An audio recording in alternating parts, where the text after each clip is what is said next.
Bienvenidos de nuevo a Negocios Televisión, bienvenidos a las noticias del día. Miramos a la actualidad de las últimas horas fijándonos en Israel, los nuevos ataques que están teniendo lugar en el Líbano y el cruce de acusaciones con Netanyahu diciendo que pasan directamente del acuerdo de rehenes. De hecho, ha prohibido a su delegación que vaya al Cairo para negociar este acuerdo de liberación de rehenes. Pendientes de esto, pendientes también de Corea del Norte lanzando nuevos misiles, la OTAN que dice que no ve amenazas inminentes por parte de Rusia, pendientes, ojo, de una amenaza a la seguridad de Estados Unidos. Enseguida les contamos este crítico mensaje que está conmocionando a la población estadounidense. Miraremos un día más el conflicto en Ucrania con Putin, que va a viajar a un país de la OTAN, y con Ucrania, que admite que la situación está muy complicada. Empezamos mirando a Israel. Las FDI han dicho que aviones de combate han llevado a cabo una ola generalizada de ataques aéreos en el Líbano. Dice que pronto va a proporcionar más detalles sobre estos ataques que se han producido después de que se dispararan cohetes contra el norte de Israel, incluida una base militar en Safed, que mataron a una mujer israelí e hirieron a otras 8 personas. Miramos también a la oficina del primer ministro Benjamin Netanyahu, que dice en un comunicado que no se podrán lograr avances en las conversaciones en el Cairo hasta que Hamás cambie su posición delirante. Dice: en el Cairo Israel no recibió ninguna propuesta nueva de Hamás para la liberación de nuestros rehenes, es lo que apunta en un comunicado, añadiendo que el primer ministro insiste en que Israel no se someterá a las delirantes demandas de Hamás. Un cambio en las posiciones de Hamás permitirá avanzar en las negociaciones, es lo que dice el comunicado de la oficina de Netanyahu. Los informes en los medios hebreos de hoy indican que Netanyahu se ha negado a enviar una delegación al Cairo, argumentando que no tiene sentido hacerlo hasta que Hamás abandone sus demandas sobre la liberación de un gran número de prisioneros palestinos. Miramos también a España. El presidente del Gobierno, Pedro Sánchez, ha remitido una carta a la presidenta de la Comisión Europea, Ursula von der Leyen, en la que pide que se revise de manera urgente si Israel está cumpliendo con su acuerdo de asociación con la Unión Europea, en especial en lo referido al respeto de los derechos humanos, y que si constata que no es así, proponga las medidas adecuadas.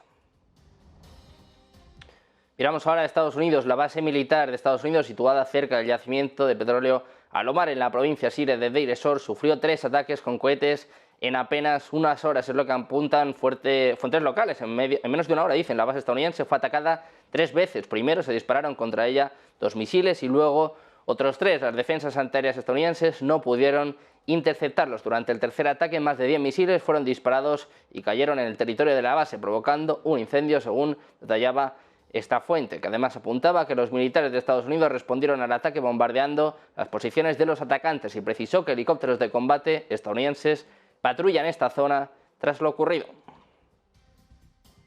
Miramos ahora. El Comando Central de Estados Unidos ha dicho que sus fuerzas lanzaron este martes un ataque contra un misil de crucero que estaba a punto de ser disparado contra barcos en el Mar Rojo desde un área de Yemen controlada por los hutíes, el grupo respaldado por Irán. Y precisamente miramos a Irán, porque el principal gasoducto de Irán fue objetivo de un ataque. Es lo que dice el ministro de Petróleo. Apunta a 2 explosiones a lo largo de la principal red de gasoductos sur-norte de Irán, que fueron causadas por actos terroristas de sabotaje. Es lo que decía este miércoles el ministro de Petróleo de la República Islámica, Yayaz Ouhi. Dice que este acto terrorista de sabotaje se produjo a la 1 de la madrugada del miércoles en la red de gasoductos nacionales en 2 regiones del país. Es lo que apuntaba Ouhi a la televisión estatal. Además, añade que anticipan que estos actos de sabotaje vienen en torno al aniversario de la revolución iraní, que están cambiando rápidamente la configuración de la red de transmisión para contrarrestar el objetivo del enemigo de provocar cortes de gas en las principales provincias. Miramos también a Corea del Norte, que habría disparado múltiples misiles de crucero al mar este miércoles, es lo que ha dicho el ejército de Seúl en un comunicado, lo que marca la última de una serie de pruebas de armas realizadas bajo el líder Kim Jong-un este año. Dice Corea del Sur que su ejército detectó varios misiles de crucero desconocidos sobre las aguas al noroeste de Gonsan, alrededor de las 9. Las autoridades de inteligencia de Corea del Sur y Estados Unidos están llevando a cabo un análisis detallado, es lo que apunta el Estado Mayor Conjunto de Corea del Sur en un comunicado. Además dice que el ejército de Corea del Sur estaba reforzando la vigilancia y observando de cerca cualquier señal y actividad adicional de Corea del Norte. Ojo, porque esta fue la 5ª prueba de este tipo de armas desde enero. Miramos ahora. La Unión Europea ha propuesto sanciones a Corea del Norte por proporcionar a Rusia misiles utilizados contra Ucrania, según documentos a los que tuvo acceso la agencia Bloomberg. El bloque ha propuesto incluir al ministro de Defensa de Corea del Norte y a la Oficina General de Misiles, el organismo gubernamental que supervisa el programa de misiles balísticos de la nación. Las Fuerzas Armadas rusas habrían usado misiles balísticos diseñados, desarrollados y producidos por Corea del Norte contra Ucrania, según dice este documento. Además, también Corea del Norte ha proporcionado a Rusia cientos de miles de cartuchos de munición de artillería. Dicen que gracias a ese apoyo, así como a la capacidad de Moscú para obtener piezas restringidas a través de terceros países, Rusia ha podido aumentar su producción de municiones mucho más allá de lo que Ucrania obtiene de sus aliados. Miramos ahora a Biden. Al fiscal general republicano de Virginia Occidental, Patrick Morrisey, ha hecho un llamado este martes a la vicepresidenta de los Estados Unidos, a Kamala Harris, solicitando la invocación de la enmienda 25 de la Constitución para inhabilitar al presidente Joe Biden, de 81 años. La petición de Morrisey se fundamenta en el informe del fiscal especial Robert Hur. Como razones para que se adopten medidas constitucionales tan drásticas, Patrick Morrisey cita numerosos fallos de memoria de Joe Biden y otras meteduras de pata frecuentes, como el de confundir a Canadá con China, que el presidente de Estados Unidos ha cometido a lo largo de su mandato. Hablan del deterioro cognitivo del presidente Biden. Dice que es motivo de preocupación para los estadounidenses, especialmente en momentos en que su nación enfrenta múltiples crisis, tanto a nivel nacional como internacional. Dice que necesitan un presidente que esté mentalmente capacitado. Y miramos ahora al presidente francés, Emmanuel Macron, que ha pospuesto su visita de trabajo a Ucrania, que estaba prevista para los días 14 y 15 de febrero. La publicación escribe que el Palacio del Elíseo explica este retraso por motivos de seguridad. Todavía no hay informes oficiales sobre este asunto, pero el presidente francés canceló su visita a Ucrania debido a que algunos apuntan a una posible provocación mortal que estaría planeada contra él. Cabe señalar que la decisión de cancelar esta visita ha planteado muchas preguntas, tanto por parte de los funcionarios y dirigentes franceses como de los diplomáticos ucranianos. Según Político, Macron debía visitar primero Odessa y luego ir a la capital de Ucrania. También debía anunciar la creación de un fondo de 200 millones de euros para donaciones a proyectos civiles. Miramos ahora a Alemania, que ha cumplido el objetivo de la alianza de la OTAN de gastar el 2% de su Producto Interior Bruto en defensa por primera vez desde 1992. Es lo que ha informado este miércoles la agencia de noticias dpa, mientras el gasto aumentaba después del inicio del conflicto entre Rusia y Ucrania. El gobierno alemán destinará este año el equivalente a 73.000 millones de dólares para gastos de defensa, según informaba dpa. Se trata de una cifra récord para Alemania en términos absolutos y representaría el 2,01% del PIB. Miramos también a la OTAN, que ha salido al paso de las acusaciones de Donald Trump al llamar morosos a los países aliados de Estados Unidos. Trump amenaza con sacar a su país de la OTAN si es presidente y si el resto de miembros no invierte más en defensa. Dice Stoltenberg, no debemos socavar la credibilidad disuasoria de la alianza, tanto en la inversión que hacemos en nuestras capacidades como en la forma en la que comunicamos, porque la disuasión está en la cabeza de los adversarios y no debemos dar espacio a errores de cálculo en Moscú. Es lo que decía Stoltenberg en una rueda de prensa. Escuchamos. So the purpose of NATO is to prevent war, is to preserve peace, is to prevent an attack on NATO allies, and we have done so successfully for decades because our deterrence is credible. So any suggestion that we are not standing up for each other, that we are not going to protect each other, that does undermine the security of all of us, increasing the risks. And therefore, it is so important that we, both in actions but also in words, communicate clearly that we stand by NATO's commitment to protect and defend. Dice Stoltenberg que Estados Unidos nunca ha combatido una guerra solo. Dice, siempre han luchado con aliados, desde la guerra de Corea hasta la de Afganistán. Los aliados de la OTAN han luchado hombro con los soldados estadounidenses.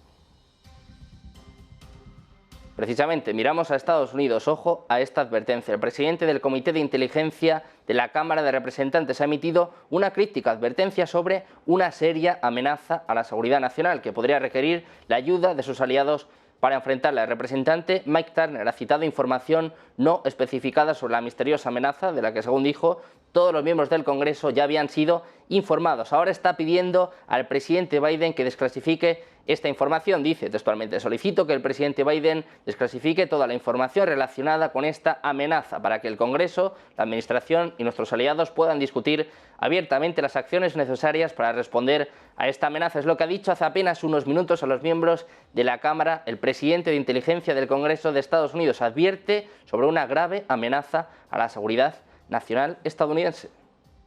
Por su parte, la OTAN no ve ninguna amenaza militar inminente a sus Estados miembros, es lo que ha dicho el secretario general del bloque, Jens Stoltenberg, en una conferencia de prensa en Bruselas. Dice, no vemos ninguna amenaza inminente contra ningún aliado de la OTAN. Afirma que los miembros de la alianza habían reforzado significativamente su defensa colectiva, pero eso sí, matiza, por supuesto, existe un peligro constante de diferentes ataques híbridos, cibernéticos y otros tipos de acciones híbridas contra los aliados de la OTAN. Añade que el bloque estaba monitoreando esos riesgos y siguiendo de cerca la situación en la frontera con Rusia.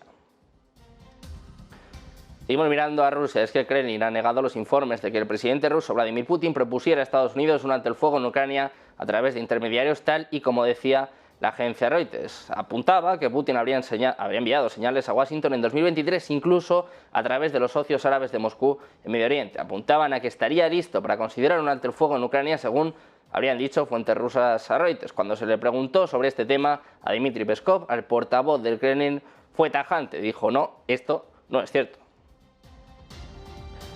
Seguimos mirando a Rusia. Estonia podría verse obligada a cerrar su frontera, es lo que dicen funcionarios nacionales. El anuncio se debe supuestamente al aumento de las presiones migratorias y la policía y los guardias fronterizos estonios afirman que en las últimas semanas Rusia habría dirigido deliberadamente a la frontera de Estonia grupos de extranjeros que carecen del derecho legal a entrar en la Unión Europea. Finlandia cerró recientemente los 8 puntos de control a lo largo de su frontera con Rusia hasta al menos el 14 de abril, debido a una afluencia de solicitantes de asilo, muchos de los cuales intentaron ingresar a Finlandia sin documentación legal.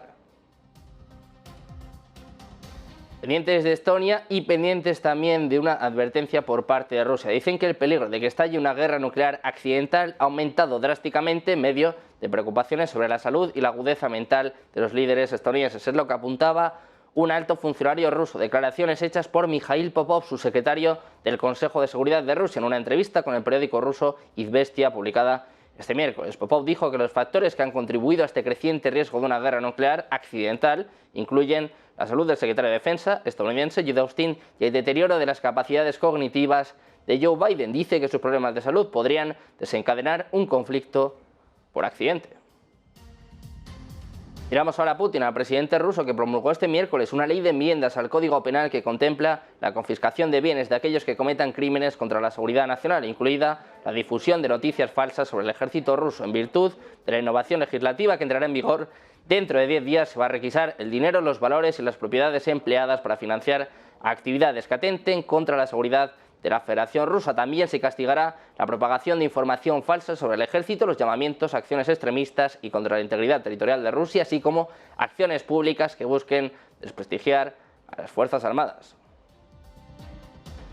Volvemos a fijarnos en el presidente ruso, Vladimir Putin, que podría visitar Turquía antes de las elecciones presidenciales rusas previstas para el 15 y 17 de marzo. Es lo que ha dicho este miércoles la agencia estatal de noticias rusa RIA, citando al portavoz del Kremlin, Dmitry Peskov. Putin podría visitar un país de la OTAN el próximo mes.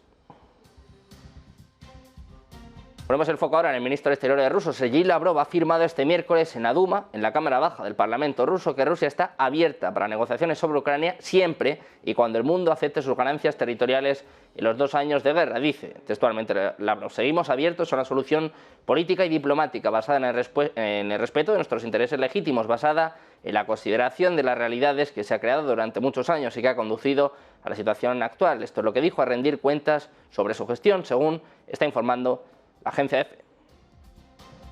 Miramos ahora a Ucrania. El nuevo comandante de las Fuerzas Armadas ucranianas, el general Oleksandr Syrskyi, ha reconocido este miércoles, tras una visita al frente, que la situación es extremadamente compleja y que Ucrania carece de hombres y armas para hacer frente al conflicto con Rusia. Estas dificultades podrían agravarse si el nuevo paquete de ayuda estadounidense, crucial para el arsenal de Kiev, sigue bloqueado por las divisiones entre demócratas y republicanos, según informa AFP. Dice Syrskyi: los ocupantes rusos siguen aumentando sus esfuerzos y superan en número a las fuerzas ucranianas. Es lo que ha apuntado en Telegram, añadiendo que la situación operativa es extremadamente compleja y estresante.